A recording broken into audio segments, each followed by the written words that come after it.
Chapter 1. Tin Box at Low Tide. The sea has a way of keeping its own counsel, and here in Crescent Cove it holds more secrets than most. My name is Rowan Morgan, and for 30 years I was a detective with the Gulls Point Police Department. Most of my cases are long closed, put to bed like the town itself after the summer tourists have gone. But there's one that never quite settled, a story that became a local legend, whispered on foggy nights when the mournful sound of the buoy bell drifts in from the water. We called it The Case of the Selina, the little ferry that vanished. A case closed, lights dimmed exclusive. It was the autumn of 2002, during a nor'easter that scoured the coastline with a fury that felt personal. The Selina, a sturdy 10-passenger ferry skippered by a man named Silas Croft, made the short run between Crescent Cove and Gulls Point. Silas was as reliable as the tides themselves, a quiet man whose face was a road map of sun and sea spray. He knew our waters, the hidden shoals, the temperamental currents better than anyone. On that particular night, he had logged a final run, carrying a single, unnamed passenger. The ferry never arrived at Gulls Point. In the morning, there was no sign of the Selina, no wreckage, no trace of Silas or his passenger. It was as if the storm had simply erased them from the world. For years, that was where the story ended. A tragedy, yes, but a straightforward one. The sea gives and the sea takes. We presumed the nor'easter had overwhelmed the small vessel, and that was that.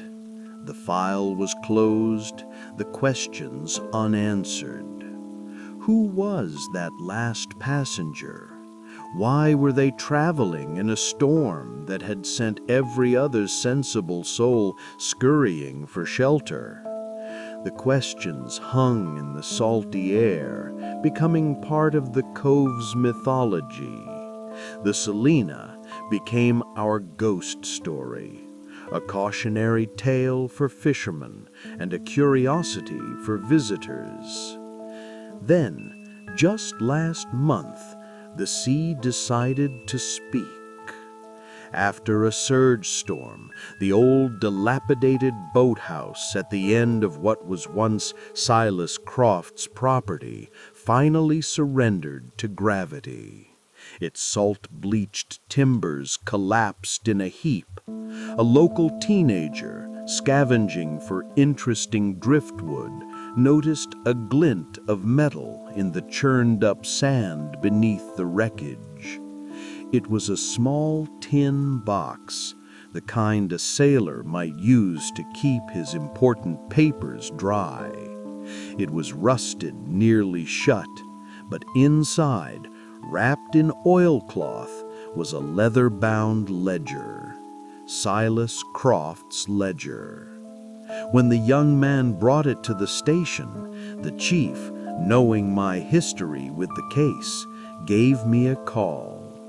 My retirement has been a quiet affair, filled with long walks and longer books, but the news sent a familiar jolt through me. The ledger was stained by seawater, its pages warped, but the ink, a deep, indelible blue, was still legible.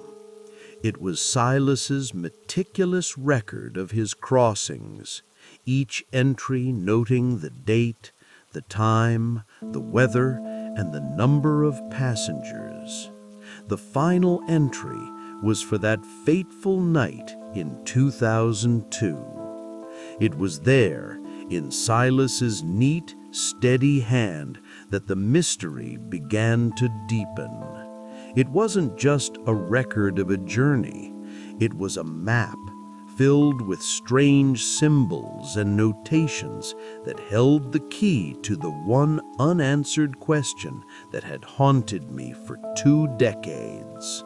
The sea had finally given back a piece of the story, and I knew I wouldn't rest until I'd read it to the end. Chapter 2: Ink, Salt, and Tide. The ledger felt like a relic from another time, its worn leather cover soft beneath my fingertips.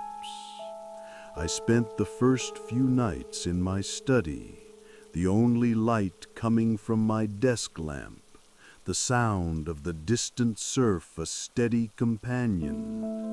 The book smelled of salt and old paper, a scent that transported me back to the original investigation. Silas Croft's handwriting was precise, almost calligraphic. He recorded the mundane details of his daily runs with the same care he gave to his vessel. But the last few pages, detailing the week leading up to the storm, were different. Alongside the usual entries of wind speed and passenger counts, new symbols appeared. There were tiny, meticulously drawn anchors placed next to certain tide notations. On some lines, he had drawn a second, fainter line, like a shadow, following the curve of the tide chart he'd sketched in. Most curious were the little triangles, sometimes single, sometimes in a pair, inked into the margins next to the departure times for his final runs of the day. They felt less like nautical symbols and more like a private code, a language meant only for him. My first visit was to the pier master, a man named Alastair Finch, who's held the post for 40 years. His memory is as long and winding as the coastline itself. I found him in his usual spot, whittling a piece of driftwood into the shape of a gull. I laid the ledger on the bench between us. He squinted at the symbols, his brow furrowed. "Silas was a private man, Rowan," he said, his voice raspy like rope pulled over barnacles. "But he wasn't a man for nonsense. If he drew it, it meant something." He tapped a finger on one of the anchor symbols. "An anchor means you're holding fast, waiting, not just for the tide to turn, but for the right moment. He was waiting for something." Next, I sought out Martha Gable, the last Coast Guard dispatcher to speak with Silas. She's retired now, living in a small cottage overlooking the Sound, the windows filled with ships in bottles. She remembered the night of the storm vividly. It was a nasty one, she recalled, her gaze distant. I radioed all vessels, advising them to return to harbor. Silas responded, said he was on his final run to Gull's Point. I asked if he'd mentioned a passenger or any deviation from his course. "No," she said. "He just confirmed the advisory."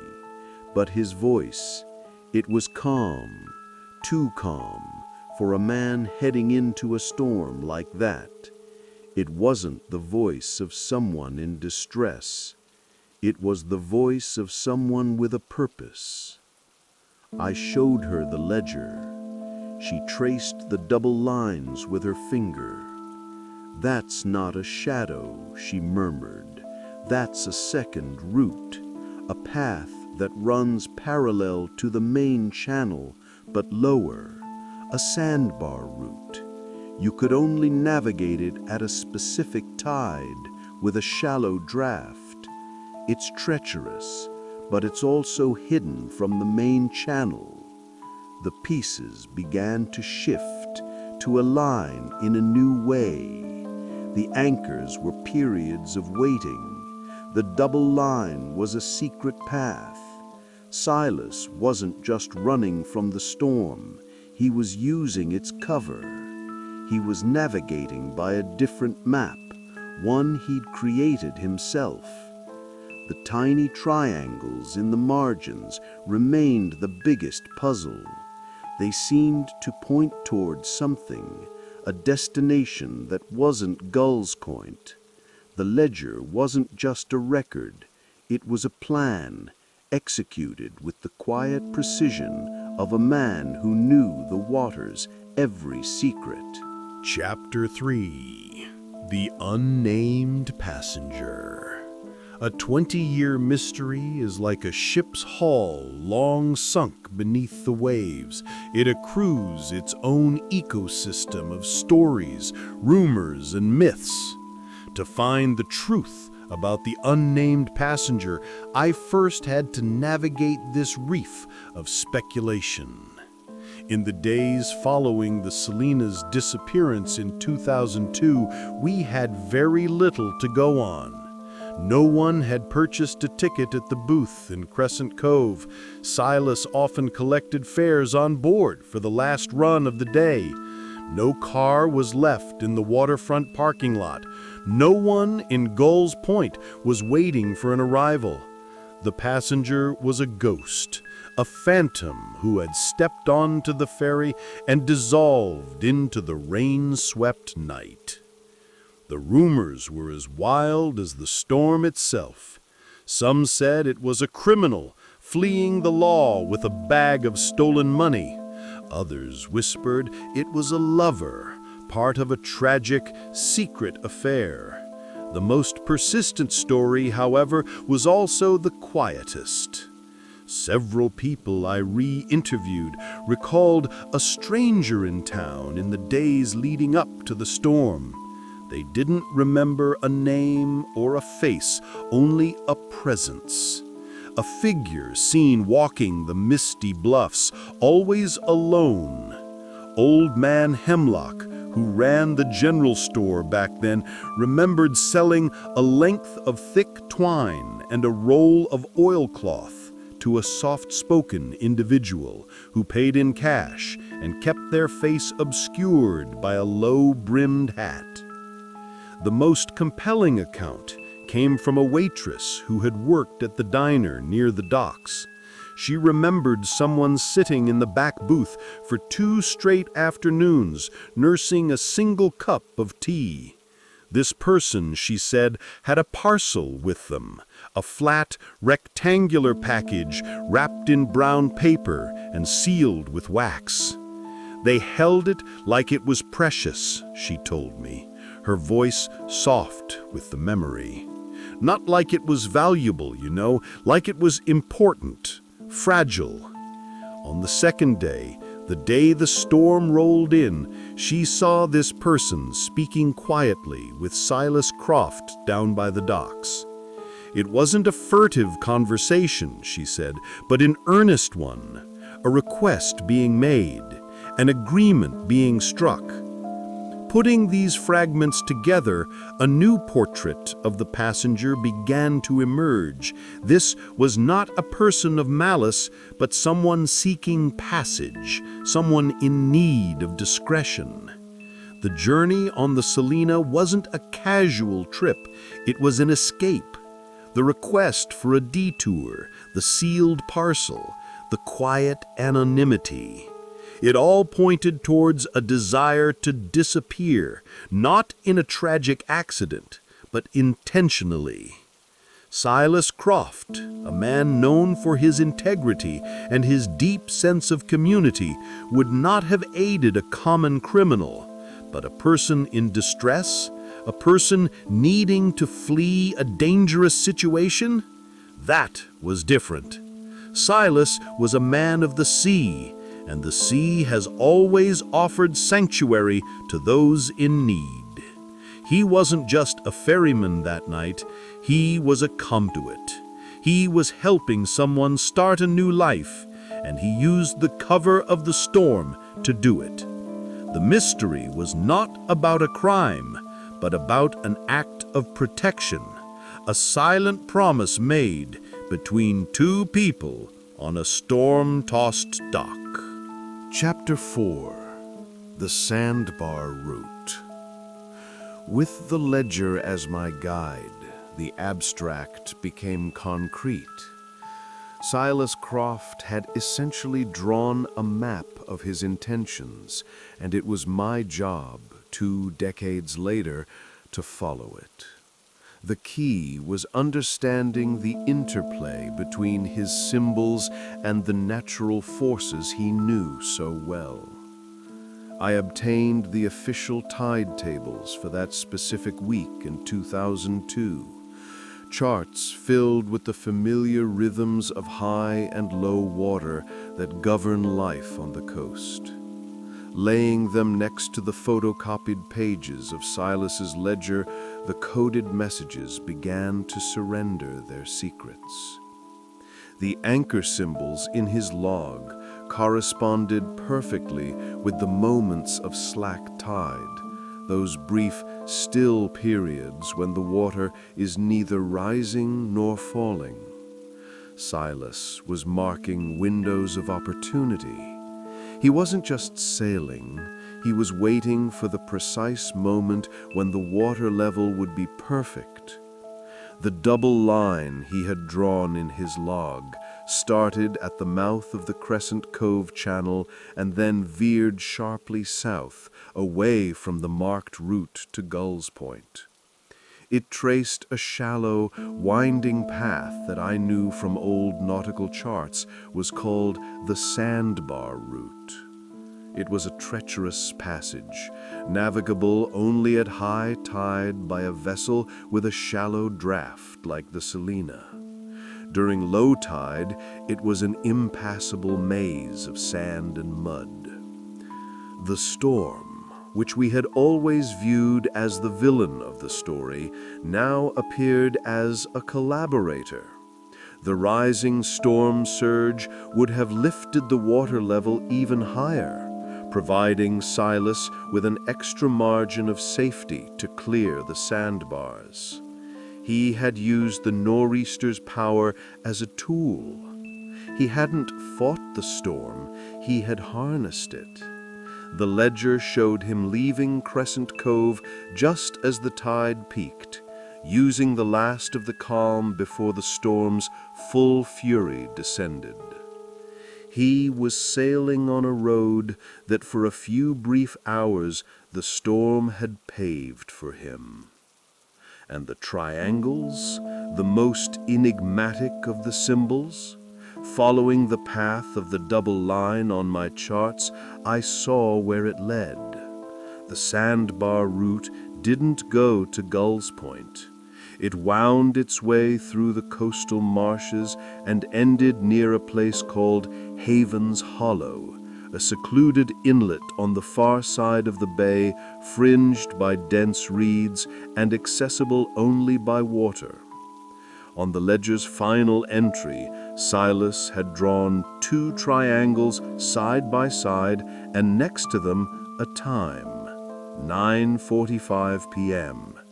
Then, in the margin, he had sketched a tiny coil of rope. It was a rendezvous. The triangles weren't a destination, they were a meeting. The Selina wasn't meant to cross the Sound. It was a transport vessel for the first leg of a much longer journey. The rope symbolized a transfer, a handing off of his precious cargo from his ferry to another, smaller boat, waiting in the sheltered waters of the hollow.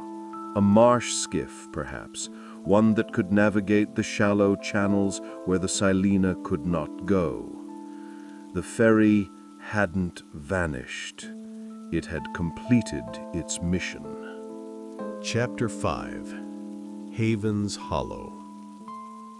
Haven's Hollow has always been a place apart, a quiet backwater that the rest of the coast seems to have forgotten. It's a labyrinth of tidal creeks and sawgrass, where the silence is broken only by the cry of gulls and the rustle of the wind.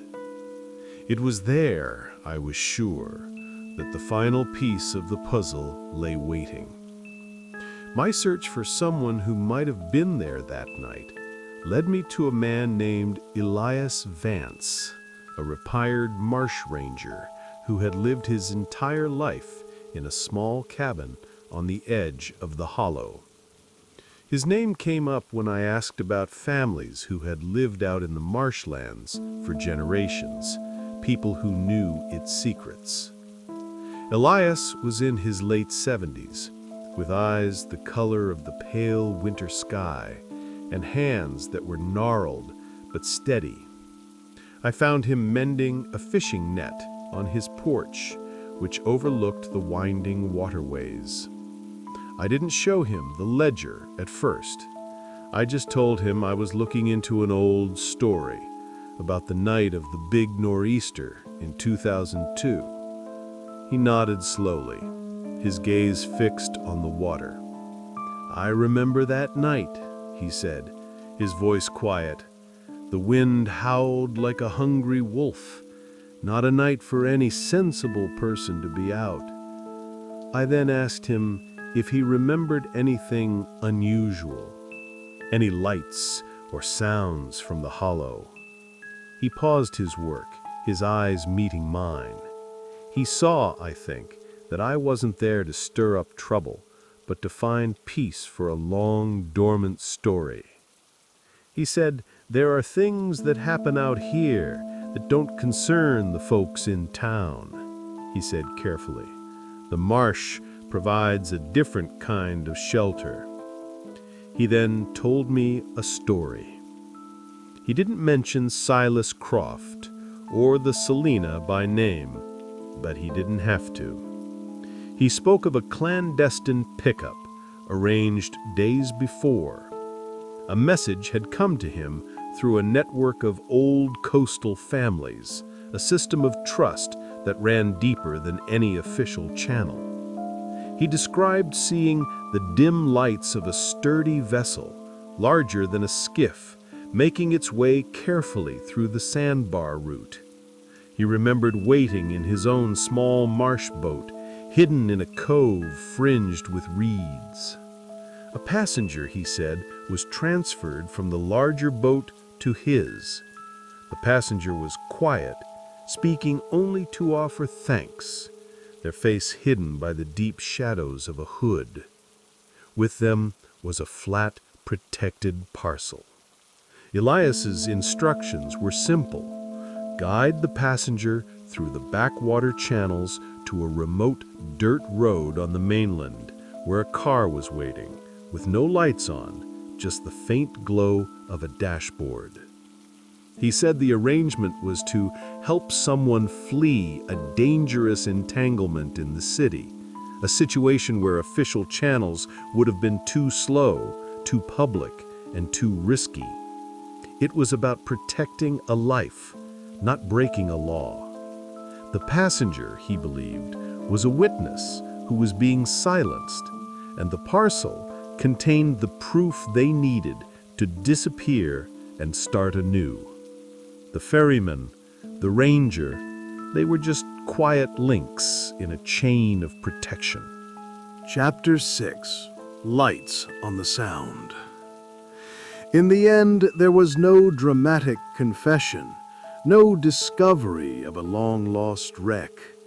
There was only the quiet unfolding of the truth, like a tightly furled sail finally catching the wind. The mystery of the Selina wasn't one of tragedy in the way we had always assumed. It was a story of quiet courage and profound trust.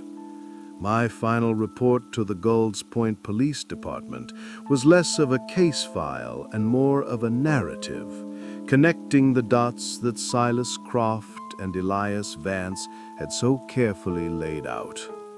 My theory, now grounded in the ledger's silent testimony and the ranger's memory, was this. Silas Croft, a man of deep moral conviction, had agreed to help a person in grave danger. The unnamed passenger, likely a witness fleeing a powerful and ruthless adversary, needed to disappear. They carried with them evidence, a precious parcel that was their only leverage for a new life.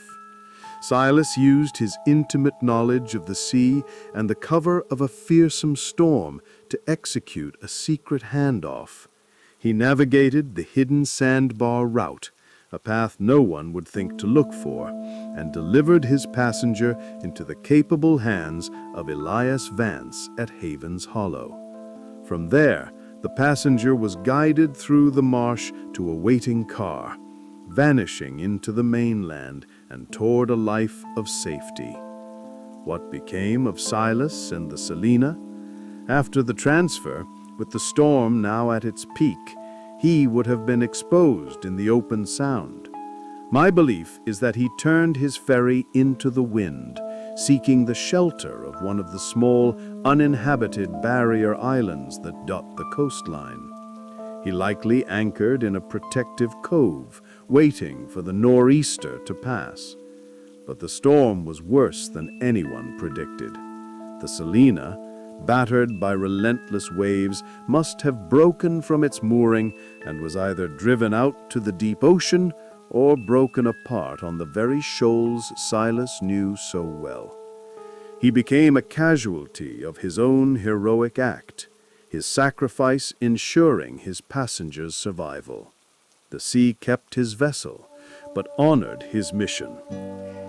I filed my report, and the case of the Selina was officially closed for a second and final time. The ledger now sits in the local historical society, a testament to a ferryman who chose secrecy over headlines, who understood that sometimes the most profound acts of kindness are the ones that are never known.